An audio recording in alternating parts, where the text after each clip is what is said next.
Minister, on the 4th of June 2014, you initiated an investigation into a milk producer having his milk collection accredited to another milk supplier, and you were also investigating the activity was being facilitated by a senior milk producer. In a reply to a question that I put in on the 22nd of September 2015, you also stated initially that you were getting the Chief State Solicitor to investigate it. And you say in your reply to me on the 22nd of September that having regard to an opinion of the Chief State Solicitor's Office and having considered all the facts, recommendation from my department is on balance a prosecution is not warranted in this instance.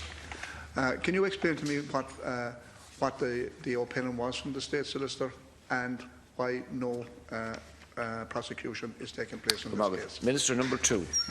Thank you, Deputy, for raising this issue. My department has carried out an investigation into allegations that milk collection from a milk supplier were credited to another milk supplier, and that this was being facilitated by a milk purchaser or by the milk purchaser concerned. Having received the report on the investigation, I instructed that a number of corrective actions be undertaken by all parties concerned, including the reallocation of milk to the original supplier and the payment of the super levy fine by the supplier concerned.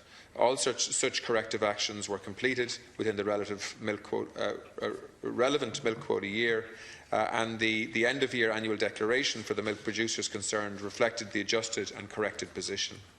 In addition to requiring the above actions, I also instructed that the relevant papers be sent to the Chief State Solicitor's Office for advice on whether offences had been committed, and if so, the possibility and likelihood of a successful prosecution.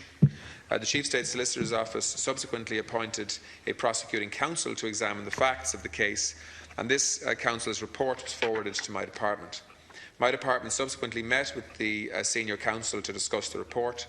Having regard to counsel's opinion and to all of the circumstances in this case, my department recommended that a prosecution should not be pursued, and I accepted this recommendation. In making its recommendation, my department took a number of matters into account, including the likelihood of a successful prosecution given the details of the case and the standard of proof required, the fact that there was no financial gain for any of the parties concerned, the fact that the parties' obligations under the milk quota regulations had ultimately been met, and all super levies due were paid in full, and most importantly, that there was no financial loss to any other farmers, the Exchequer or the EU. My department is currently completing a full compliance verification audit of the processor concerned. Thank you, Minister. Deputy Martin Ferris. Okay. Minister, I can't understand for the life that a milk producer 110 miles away from Clongowes Wood supplies Clongowes Wood with 500,000 litres, 500,000 litres of milk. They in turn supply Glanbia, and the outcome of all of this is that there is no prosecution to take place. I think what it states quite what jumps out at me here quite clearly is you have a sleight of hand. You have milk transferred 110 miles, 500,000 litres, 110 miles to Clongowes Wood. They in turn sell that milk to Glanbia. The architects of this were a manager in Clongowes Wood and a manager in Glanbia, and it's only when this came to light by John Mooney in the Times paper that an investigation is initiated. And investigating has been going on for 16 months. And the State Solicitor, from June 15 months, from June 14 to September 15. So that has been going on for that length of time.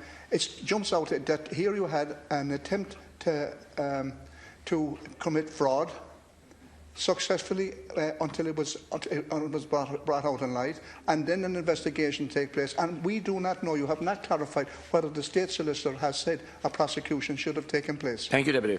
Minister? Can I say that I was also concerned about this case, Deputy. So as soon as I heard about it, we initiated an investigation straight away. There were multiple interviews that were taken, some of them taken under caution. This was taken extremely seriously by my department. The investigation has not been going on for 14 or 15 months.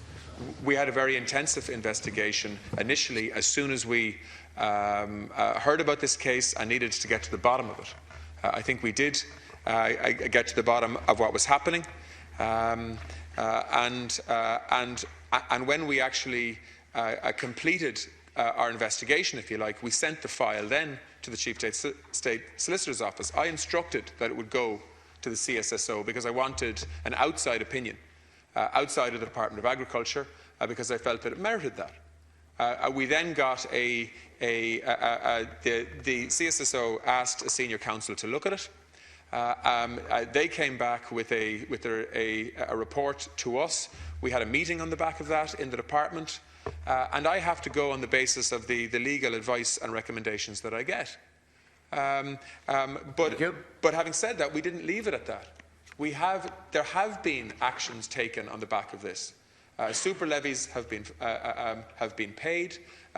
We have undertaken a full audit and got a full report from the processor concerned in terms of how this could have happened and ensuring that it can't happen again.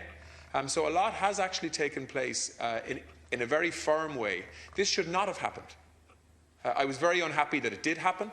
And I made that view very strongly known to everybody concerned. Thank you, Minister. And we had a full investigation on what happened, who was involved, and how it could have happened. And we actually referred it also to the Chief State Solicitor's Office to take a look at it. Thank you. So I can tell you, from our perspective, we have taken this as seriously as we could have taken it, and we've taken the appropriate action on the basis of the legal advice concerned. Deputy Martin Ferris. The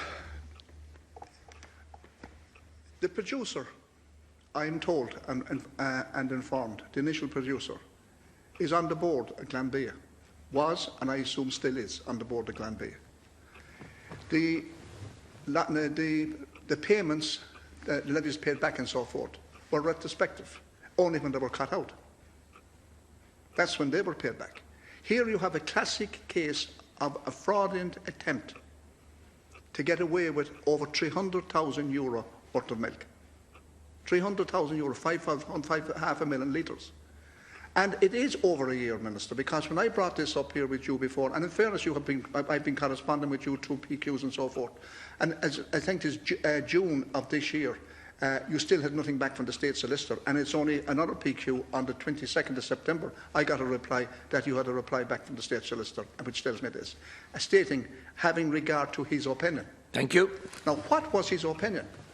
What was the opinion of the State Solicitor? Did they suggest a prosecution?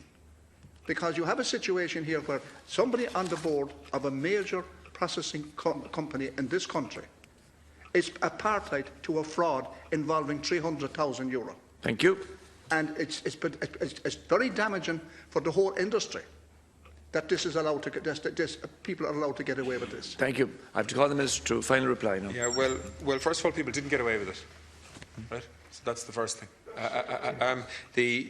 What happened here was that a concern was raised.